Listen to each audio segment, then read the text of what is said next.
Good morning, and want to welcome you to today's First Friday event. This is a continuation of our Response and Recovery Allegheny Conference COVID-19 webinar series that we're doing. And as you know, we have transitioned our regular monthly First Friday gatherings with critical local, state, and federal policymakers to fit within the Response and Recovery webinar series. And we're very grateful to our sponsors that allow us to put on programs like this for all of you. People's Gas, Giant Eagle, Highmark, and UPMC Health Plan. And we want to make sure that we thank those sponsors for their support as we move forward through the Response and Recovery webinar series. And as I said, their support is necessary. As you'll see up on your slide deck, we also have a significant list, and I won't go through the entire list, but we have a significant list of additional sponsors specifically for the First Friday Speaker Series. We're very grateful to those companies for not only their sponsorship in the First Friday Series, but their investments in the greater Pittsburgh community and all of the wonderful work that they do through their employees and through their business operations here in Western Pennsylvania. We're very excited today to be joined by Congressman Conor Lamb, who represents Pennsylvania's 17th Congressional District in Washington, D.C. And we've had Congressman Lamb on a number of times through our First Friday series. Always very informative. We have another great audience with Congressman Lamb today. Many folks have joined us to hear the update from his end on Washington, D.C. But I do want to call out two specific issues on which Congressman Lamb has been an absolutely critical leader for the business community in Western Pennsylvania. And that's the one I always mention is, and I will continue to thank the Congressman for his support on transportation and infrastructure funding. He's been a leader in general on that issue for Western Pennsylvania. It's an issue that we've aligned with our friends in the labor community, and Darren Kelly, the leader of the Allegheny Fayette Labor Council, and I have been working together on highlighting the importance of transportation and infrastructure at both the state level as well as the federal level. And we have a great partner in Congressman Lamb on that particular issue. And specifically, Congressman Lamb's been a leader on waterways infrastructure. I was able to attend a tour of the 3 locks and dams on the Upper Ohio River, the Emsworth, Montgomery, and Dashiell locks and dam system of the Upper Ohio that when Congressman Lamb brought in Subcommittee Chair Capter from the Appropriations Committee to highlight the importance of that investment. And so we just really appreciate your leadership on that particular issue, Congressman. The second issue I want to highlight is one that is more timely, and that is Congressman Lamb's support in pushing back against the Trump administration restrictions on visas, non-immigrant visas in the United States, and specifically the most recent restriction, which was announced by ICE on student non-immigrant visas, the F1 visas that are absolutely critical for the higher education community in the country, and really critical for the higher education community and our ability to grow as an economy in the Pittsburgh region. And we'll continue to work on that issue, push back against as strongly as we can against the Trump administration. And I just want to highlight Congressman Lamb's support. We've been in contact with his office over the last couple of days, and he is as he is on all the other issues, a tremendous leader on that issue, helping us to push back against a policy that is going to have catastrophic economic results for the country and for the Pittsburgh region. And what we've said is that you don't grow as a region, you don't innovate as a region and as a country when you put up a flashing red light to the world's best talent. And that is what the Trump administration is doing with both the original executive order from a couple of weeks ago, as well as the most recent order from ICE. And we'll continue to push back on that because it's bad economic policy for the country and for the Pittsburgh region. And so again, we're very happy to be joined today by Congressman Lamb. And without further ado, I will turn it over to Congressman Lamb, and then we'll be joined by Larry Hailsham, a member of our Greater Pittsburgh Chamber of Commerce team, who is going to moderate the question and answer period with Congressman. So Congressman, take it away. Thank you, Matt. Good morning to everybody, and it's nice to be with you again on the two subjects that Matt mentioned. I hope to have some really good news about the locks and dams funding soon. We're working on that one right now in our committee, and we may actually have a bipartisan bill that'll pass on some of those subjects in the next couple of weeks, so stay tuned. And yeah, thank you for mentioning the issue with the student visas in particular. And I think it's kind of consistent with the general theme of what I'd like to talk about this morning, which is, I think it is crystal clear at this point, something that a number of economists were pointing out back in March, which is that the economic response to COVID-19 really depends on the public health response. In other words, when we are making public health decisions and trying to tackle the virus, those really are economic decisions, because the consumer spending and so much of the activity in our economy is just going to be held up until people get the confidence that the virus is under control. And, you know, we often highlight the contributions of immigrants as entrepreneurs, people that have started some of the biggest and most profitable and important businesses in this country. But don't forget the contribution that they make to our healthcare workforce. I mean, how many future doctors are affected by that Trump administration decision, whether they're undergraduates now or in medical school or in nursing school, or, you know, there's this huge growing role for healthcare technology. So software engineers, people like that, how many of them are affected by that and are just weakening our healthcare system further if we lose out on that talent? So it's a very, very important moment to try to stop that policy in its tracks.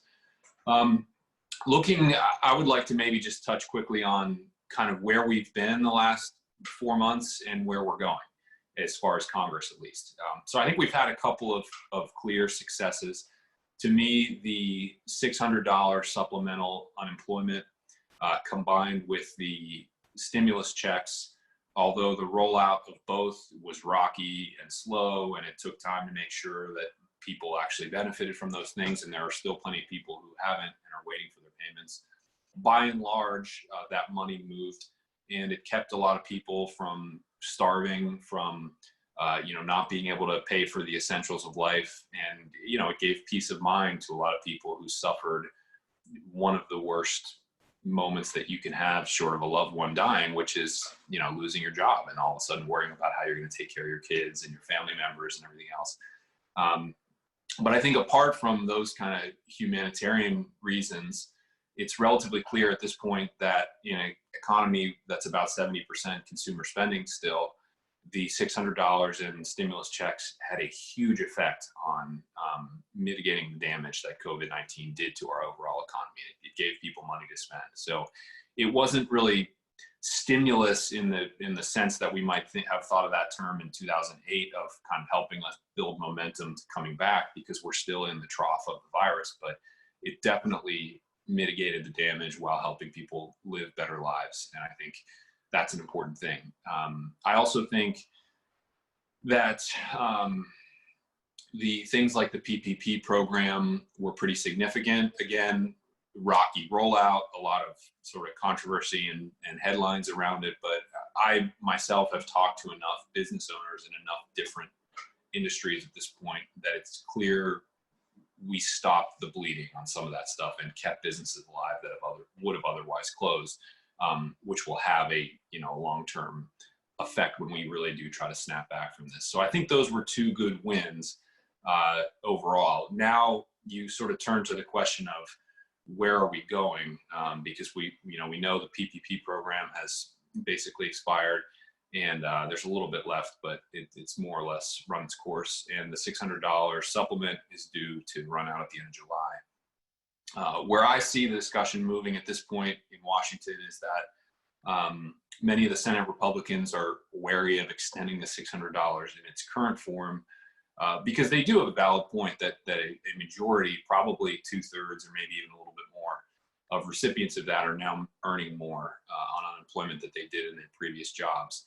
Now, there's mixed data on what the effect of that actually is on people's decision making, but I think it's a fair point to say we don't want to set up a bad incentive structure.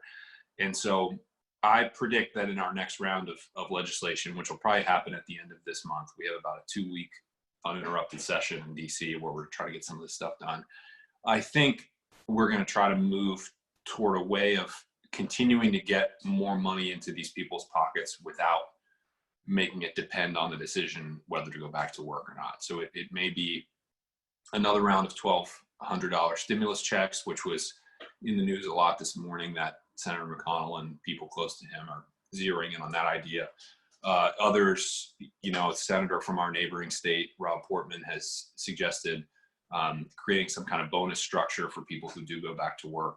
I'm pretty open-minded about the whole thing. I just want to keep the cash flowing to people in that sort of $75,000 a year and below category, and anyone who's lost their job. Again, I think the whole economy benefits by people having money to spend, and the situation is dire for a lot of these folks. And it's pretty clear that we're going to be suffering from a lack of demand in our overall economy for kind of a while. So some of these jobs are just not going to come back for a little bit. It's just how it's going to be, because it's going to be hard to get people out and moving around in the economy again, given what we're seeing with the virus. So the last thing I would highlight is, I feel like we need to have a whole nother round of conversation about testing, kind of like we did in March and April, which may seem surprising that, the federal government has spent billions and billions of dollars on this subject at this point. And you feel a lot of days like we're no better off. I mean, I know somebody close to me who got tested last week, and it took a full 7 days to get the results. Tested on a Monday, results posted online the following Sunday. And you think to yourself, how can that be in July after we've been dealing with this for so long? And I think the reason pretty clearly seems to be that while we've put a lot of money in a bunch of different pots related to testing, we still haven't solved some of the underlying problems in the market. Basically, I mean, there are testing ingredients and supplies coming in from all different directions, and there continue to be shortages of reagents and the equipment for the actual testing, and problems in the lab, lack of personnel, all that kind of stuff is still plaguing us. And I think it comes back to the fact that we never really grabbed onto this problem at the national level. And so, we in Congress were appropriating some money to the CDC, and some to the NIH, and some to state governments, and some to local governments, and some to insurance companies and healthcare providers, which is good. We didn't want people to have to spend their own money on tests. But what that means is that we've really divided up the market of test buyers, so that companies that provide all the testing never really had to sit down and coordinate a supply chain strategy to make this whole thing work faster and smoother. Just to give a real clear example, I talked to a testing company executive probably 2 months ago that does business both here and in Europe, and they do soup to nuts. They do the tests, they do the lab processing, they do everything. And he was telling me that in dealing with the government of England, for example, he dealt with a single point of authority in the national government, and they had a numerical goal for what they wanted England to get every day in terms of testing. And I think at that time it was 100,000. I can't quite remember, but every single day. And so the whole conversation could be framed around, this is our number. We have the purchasing power for the entire country. What can we do to help your company get what you need to be able to provide this to us every single day? And I asked him about in the United States. And he said, in the United States, no one in the administration will talk to me. Some governor's offices will, some won't. Some governor's offices that want to talk have somebody that works for them that's good and understands the issues and I can deal with. It's some low-level 25-year-old staffer who you can't make any progress with. And so he's having 50 conversations in the United States where he's having one in England. And that basically weakens our position as buyers of tests, and it makes it difficult for us to take on the problems in the market. And I think you can keep going back to the analogy of World War II. George Marshall, Uniontown, PA native, just never would have done it that way. If he needed a certain number of tanks to invade Europe, he sat down and he figured out a plan to get those tanks and make them and have them be on time and replenish them when they got damaged in battle. And there was no question who was in charge and how they were going to get there. And I think we just still haven't got to that point. So I don't think we're going to be at that point until we make a change at the top. And so our next best option is probably going to be to really try to increase the resources and money that governors have to take this on for the next 6 months or so. And so when you hear that a big point of controversy or discussion in this next round of COVID legislation is about state and local government funding, just think about testing. The fact that these are the executives around our country that have tried to grab onto the testing issue and really deal with it. And I'll just mention, as far as economic benefits and this whole idea that our economy and business health really relies on this public health response, I would just point to the work of a Nobel Prize winning economist, Paul Romer, who's been in the news a lot on this topic. And he finally did an analysis to try to see, for each marginal test, how can we quantify the economic benefit? And he's calculating it as each additional coronavirus test supports 9 additional jobs in our economy, 9. Because that clarity, that ability to isolate outbreaks and see where things are moving is so essential to businesses being able to stay open and actually grow and hire more people. So just keep thinking about that one test, 9 jobs. I mean, that's an incredible payoff if you think about the economic benefit. So I'll stop there. I know questions are starting to stack up. So Larry, if you guys want to move to question time. Yeah, thank you so much for joining us and talking about immigration, about our future as it relates to coronavirus and the amount of opportunity that it has. So we have a couple of questions. I'll remind you, if you do have a question for the Congressman, please feel free to put that in the Q&A function. We have a couple piling up. But I wanted to start off with a very soft question, and it's a question about what it's like being a congressman during this Zoom era and how that's been for you. Yeah, I mean, it's different.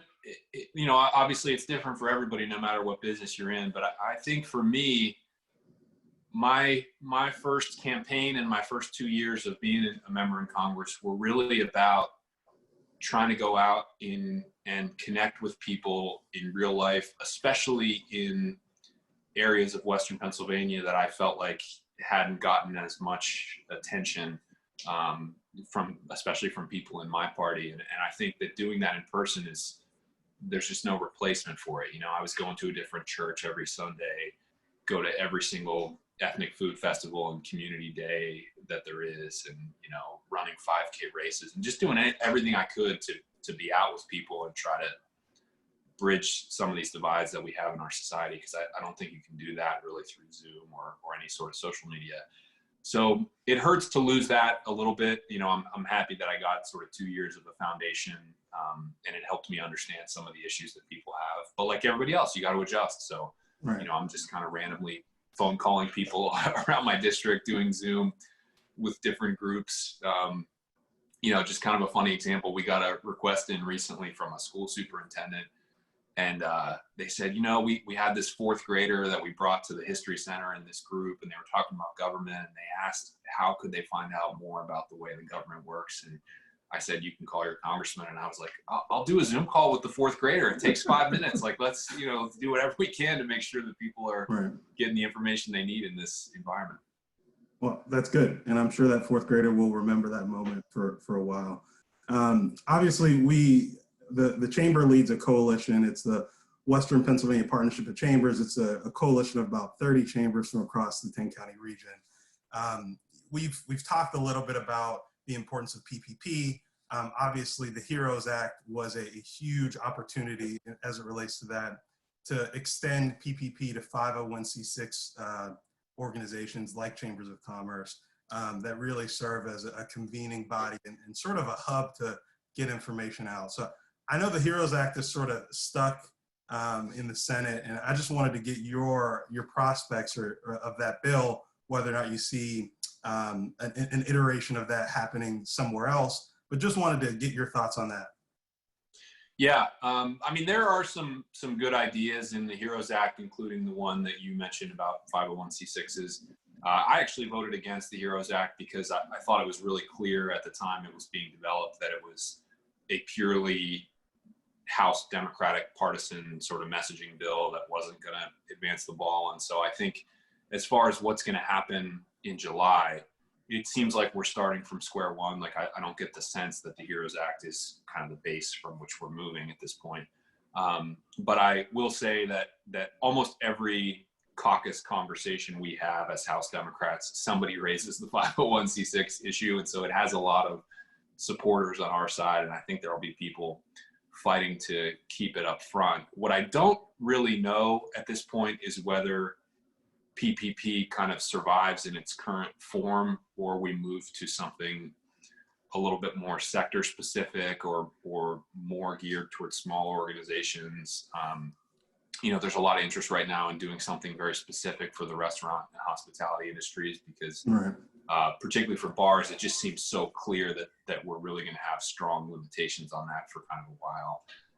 So it's hard to predict exactly what form the support will take, but I will tell you that there are many, many vocal supporters of 501c6s, at least in the House Democratic Caucus. Well, that's really good to hear, because this is an issue that a lot of the coalition that we lead has talked about. So it's good to hear that that's going to make its way in some form in the future. I had another question. Obviously, there have been a series of events involving Black Americans, particularly the Congress has, the House has issued sort of a suite, like a number of bills surrounding policing, but one of which you've supported, which is the George Floyd Policing Act, and it does a ton of things. It bans chokeholds, it stops no-knock warrants, but it also provides a robust amount of funding to the U.S. Attorney General to enhance policing training and accountability. So I just wanted to see if you could talk about how Congress has been discussing the issue of racial equity in our country and sort of your thought process as we approach these issues moving forward. Right. On the broader issue of racial equity, I'm happy to report that we've had a lot of discussions, not only about policing and criminal justice, but like many of your member companies are, we're searching our own soul and saying, what can we do to be better about it?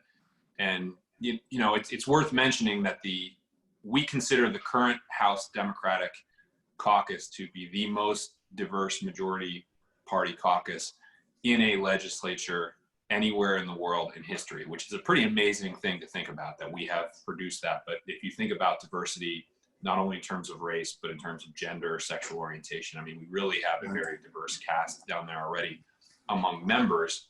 The area where we have not done as well, like a lot of people, is among our staff. And anyone who's ever worked with Congress knows that the staff really drives the bus a lot of times. And it was cool as a Western Pennsylvanian. In the last week, we've had a lot of discussions about actually formalizing a rule in our caucus when it comes to hiring. And Speaker Pelosi was using the term Rooney Rule to describe it. And we enacted a rule for our own hiring practices about who you have to interview and steps you have to really take to go reach out and make sure you're getting a diverse group for every job that comes up. And it was just really nice to see the Rooney family legacy kind of work its way into Congress.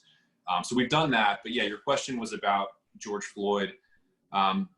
Very important moment, I think, because of kind of how fast the support for these reforms mobilized in our society. Obviously, it was hard before to do things that seemed, that seemed like maybe they were putting burdens on police or demanding more of police. And I'm very sensitive to that myself. I have some very, very close friendships and working relationships with police that I worked with in my former job as a prosecutor, and I know how kind of patriotic and public spirited they are in the way that most of them really want to do the right thing, and they think of themselves as servants, not as warriors. But it's obvious at this point that there is a problem at the systemic level in a lot of these places. You see a lot of the same things, and I think, as for the business people on the call, two things that you probably expect in your day-to-day life are when you make a hiring decision, to know something about the history of the person you're hiring, and you wouldn't want to hire someone who has like a long record of misconduct everywhere else they worked. Well, police chiefs have not had that ability in a lot of places recently because complaints against officers are hidden and the whole thing is protected and covered up, or the information just doesn't exist. And then I think the other thing that you would expect is, if you are going to invest, if you're going to spend some of your own enterprise's money, if you're going to take an ownership stake in something, you want some voice about how business is going to be done, right? And I think that's from the point of view of Congress, how we were looking at it and saying, every year we spend hundreds of millions of dollars, if not billions of dollars, supporting law enforcement agencies all around this country for different things, buying equipment, sending them to training, whatever it is. And we have skin in the game, and we want to make sure that they're pursuing best practices. And so two of the most important things in the George Floyd bill were this creation of a national database that will allow police chiefs to really know everything they need to know about past officer misconduct and complaints, but also putting some more strings on these federal grants that we give out that say you have to collect data on your use of force. You have to collect data on the race of the people that you use force on and how you deal with them, so we can understand the impact at a deeper level than individual decision making. And I think that's really what this is about. It's not about funding the police versus defunding the police. We are funding the police a lot. Just in 2 years, I voted for a lot of money for police, and I'll continue to do so. What it's really about is, can we look deeper than the individual decision-making of officers and see the collective impact of what's happening every single day? Because the communities are telling us the collective impact is negative in a lot of places, and they're not getting the policing that they deserve. So even if individual officers are good-hearted and trying to do the right thing, something is happening at a larger scale. And this data, these databases, these rules that we're attaching to the money, I think will allow us to get a handle on that and start to change it over time. And I appreciate the breadth of your question. It started out, with what can you do in your office to make sure your office is representative of a number of different differences. And as I used to work for Senator Bob Casey. That was a conversation that the Senate has had, right? And I appreciate your discussion about what's happening all around. So I think that's great. And obviously, if the chamber can be a partner in any of this, please don't hesitate to let us know. I have a question from Matt, and Matt's my boss, so I can't shrug that one off. Matt's question is obviously about infrastructure. It's so important. And we've been very supportive of transportation infrastructure investment. It's at the top of our state and our federal priority list. So, for example, we have projects like the Pittsburgh International Airport terminal modernization plan that could serve as a model for post-pandemic air travel. So we're curious as what you believe the prospects look like for action this year, early next year on transportation and infrastructure. Yeah, I think so. We just passed a very, very large and comprehensive infrastructure bill in the House last week. The Senate reception to it so far has been cool. They've wanted all along to do something more limited, kind of just roads and bridges, surface transportation, basically. We were trying to push the envelope and move the conversation forward by doing not only surface, but a lot on water, a lot on rural broadband, all that kind of stuff sort of rolled into one. So, there's some chance that bill is going to push the Senate to re-engage with us. I think the better chance is a bill that we have coming up in the next 2 weeks, which is the Water Resources Development Act. It's one of those very significant bills that a lot of people have never heard of, but it gets passed, almost every year, every couple of years. And there's a lot of important funding in there. So working very hard on something related to how the locks and dams get funded that could be to the advantage of Western Pennsylvania and help our projects get done a little bit sooner. I'm hoping to be able to announce soon that we've gotten a partial victory on that. And we're also looking at ways to actually get some more money to the airport for construction through that bill or another bill coming up. Because we're also in that time of year when Congress passes a lot of the annual appropriations bills. So we've been very focused on Congress's COVID response, but we also are doing all the normal government funding stuff right now and trying to get that done. So there's a few different avenues to free up money for Pittsburgh Airport to keep the construction project moving, despite, obviously the lack of air travel that they're going to be having probably for a good while here. And the airport folks have been great, kind of helping identify those options for me. And we're playing a lot of different cards at the moment, hoping that one will get through. Thank you so much for that and your continued support of the airport. I know that we had the opportunity to participate in a huge meeting in DC at our last fly-in where we talked about the bill grant that the airport was awarded, and ultimately that happened. So it's good that post normalcy, there's still a lot of discussion to make sure that the Pittsburgh Airport and all of our infrastructure is well funded and sort of serves as a model for our country. We have a couple of questions that relate to entertainment venues. Somebody also noted you have a Boston Celtics poster behind you. Oh, that's right. Yeah. So, but very curious as your thoughts. Obviously, the arts and culture scene in Pittsburgh is very important, and these organizations and institutions are in dire need of support. So, is there any look at how we support our entertainment venues as we sort of look to recovery?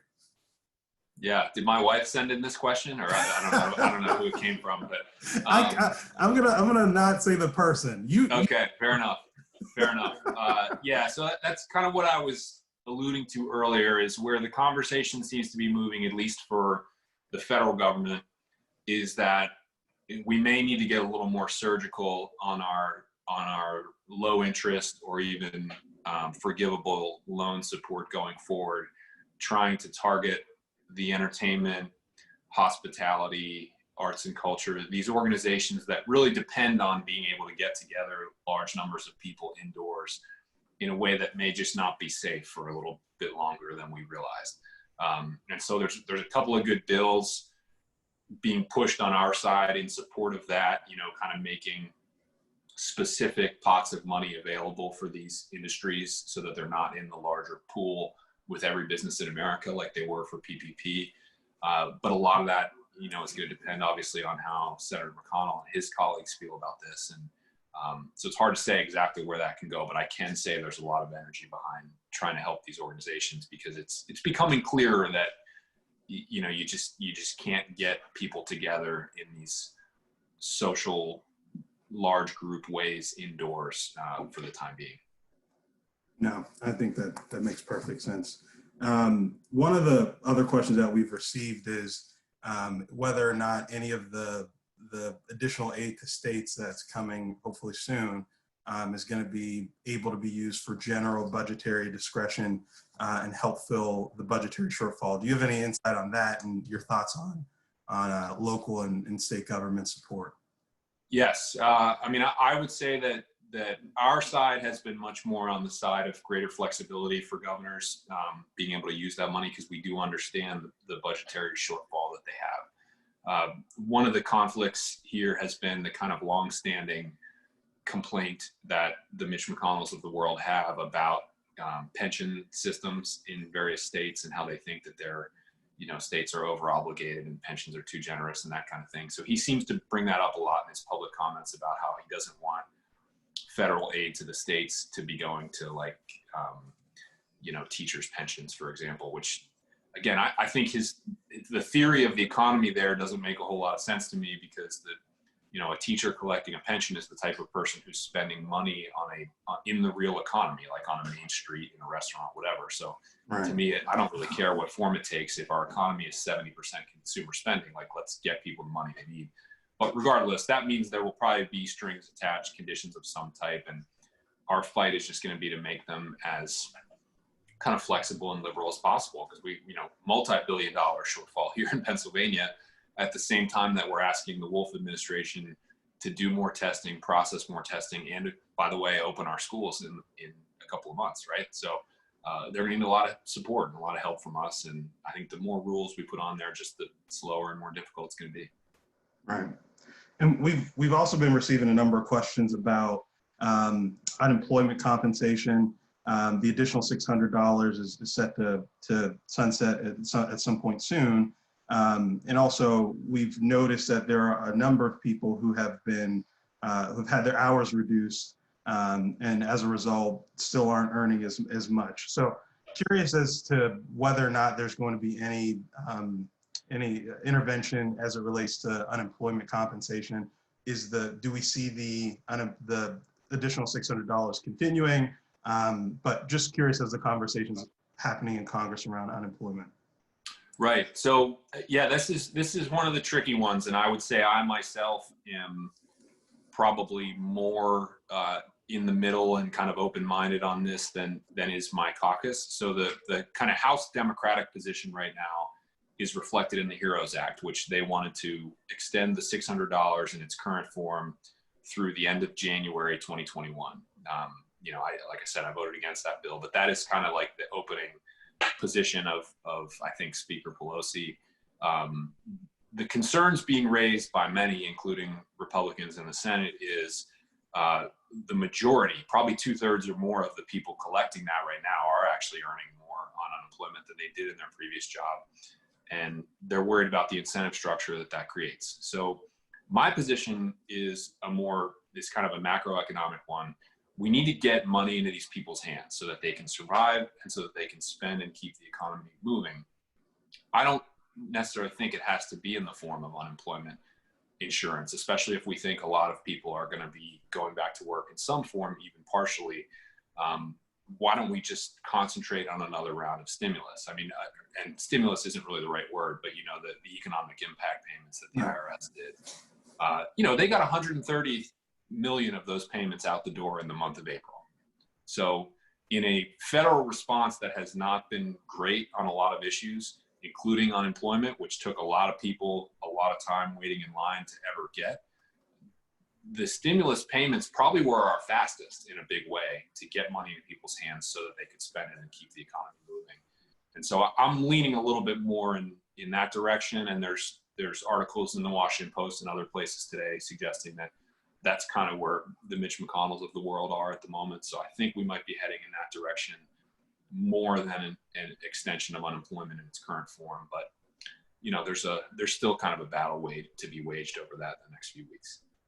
Right. Recently, we had Matt Niddle with Pennsylvania's Independent Fiscal Office, and he discussed sort of the stimulus payments and how much of an impact that's had on our economy. So obviously, whatever happens there is going to be very important for everyone. So yeah, it's a big deal. And I mean, when you meet, I don't get to be out in my district as much as I previously was, but I still am a little bit. And when you meet people who received it and used it, it has an incredible effect. It has a peace of mind effect, which is obviously kind of important to the whole health thing that we're going through right now as well.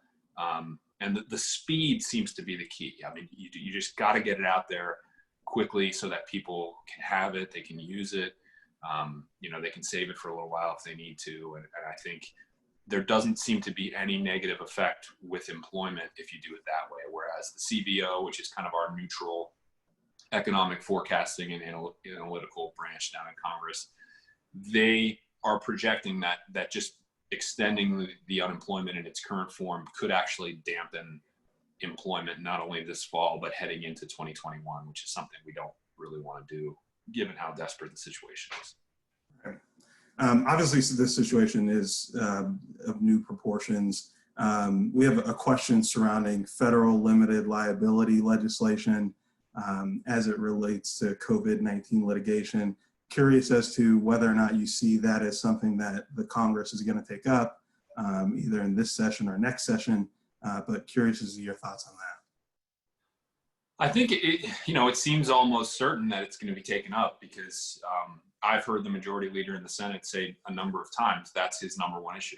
So any bill that's going to get through the ringer of the Senate presumably is going to have something about that in there. I haven't really seen specific text of proposals that we would be able to live with yet. So I just think that's one of those things that's going to be negotiated between the two leaders. And I don't know much more about it than that at the moment. We got a lot of questions coming in, and I don't read fast, so I'm trying to catch up. Andy Masick from the Heinz History Center wanted to thank you for your shout out to the Heinz History Center, and also just acknowledge the importance of history in our world today. He wants to know your thoughts on how we can make history, how we can use history to make informed decisions without making it partisan.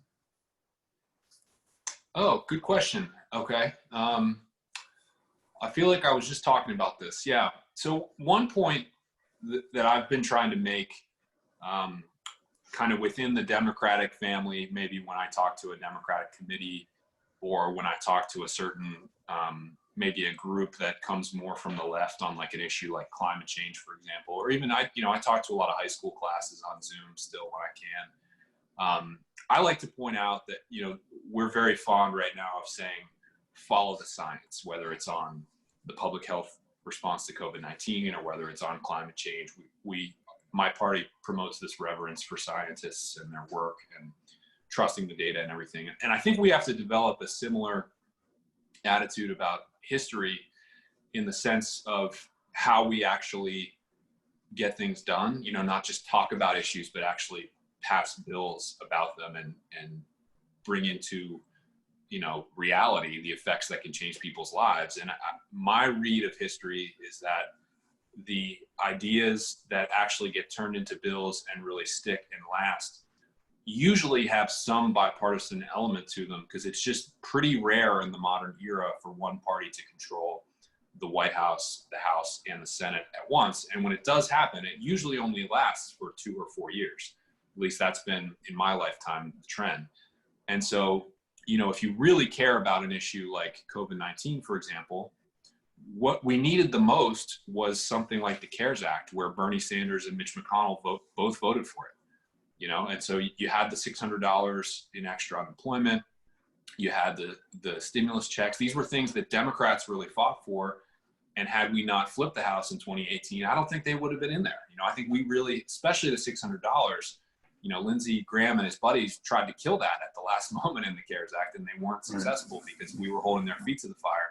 And I think you can look at a number of issues that are important to our society right now, especially as it relates to climate change and racial justice and equality, these long-term issues that we want to tackle. And we just have to remember these ideas should be developed not based so much on their ideological purity, but on what can we convince some of our friends on the other side of the aisle, not every single one, but some of them, to support, so that we might actually be able to get 60 votes in the Senate and pass it into law and allow it to affect a good change in people's lives. So I think history supports that approach, because most significant things that have been passed have been done that way. So thank you for that. I want to remind everyone, if you have raised your hand, if you could actually put your question in the Q&A box, that would help us out tremendously. I have another question from Dan at Citizens Bank. I know we already talked about state and local government supporting, with this question sort of revolving equity capital to Black and brown entrepreneurs. But Dan's question is, obviously capital is important to support Black and brown entrepreneurs and fuel economic growth and minority job growth. Curious as to your thoughts on if any federal package is going to include a caveat that would allow for states to invest in that. Yeah, and I think it's very important to note that, again, the existence of a Democratic majority in the House has already advanced the ball on this issue.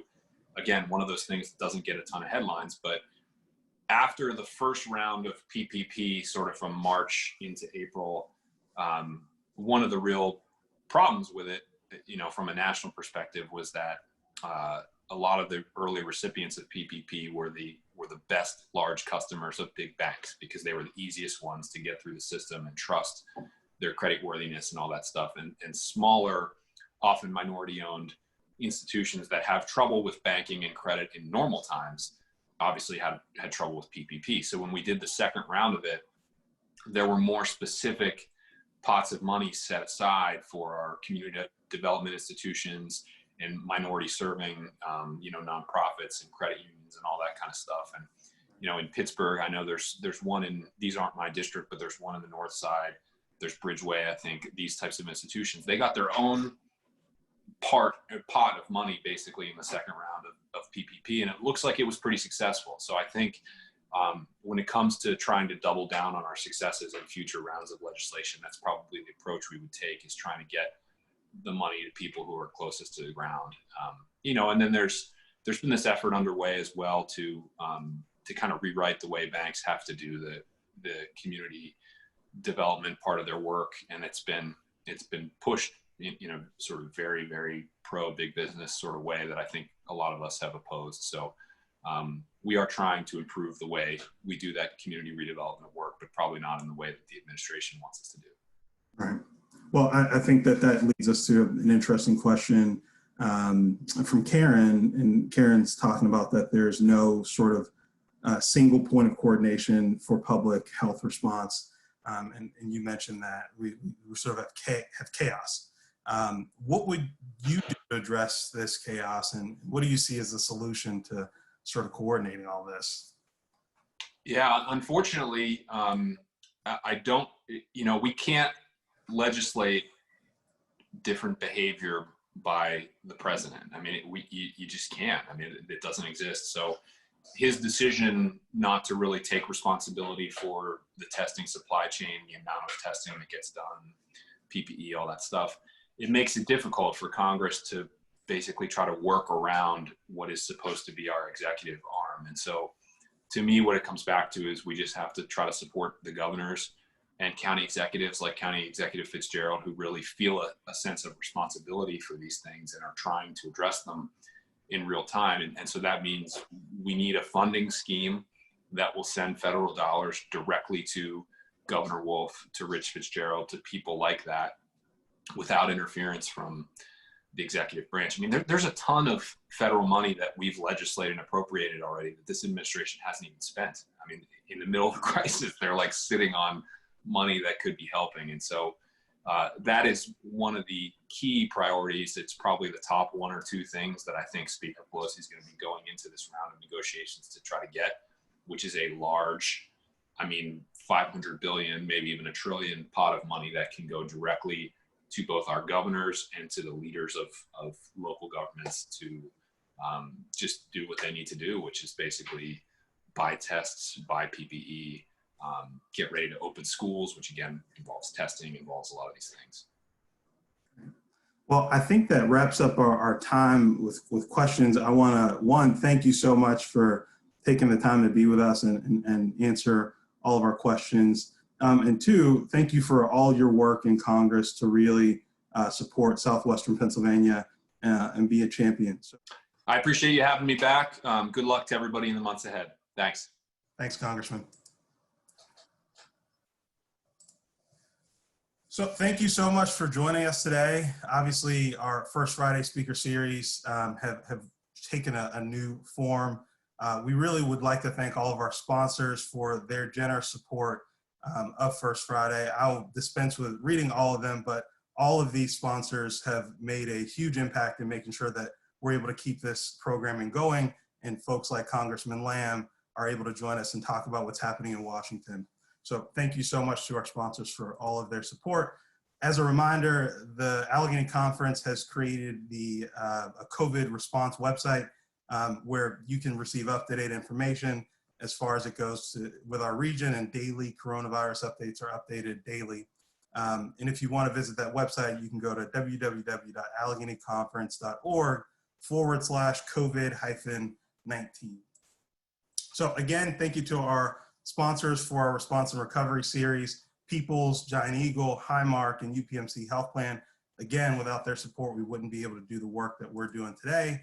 We hope that you enjoyed our conversation and that you continue to join us over the rest of the summer. We hope you have a good Friday. Thank you.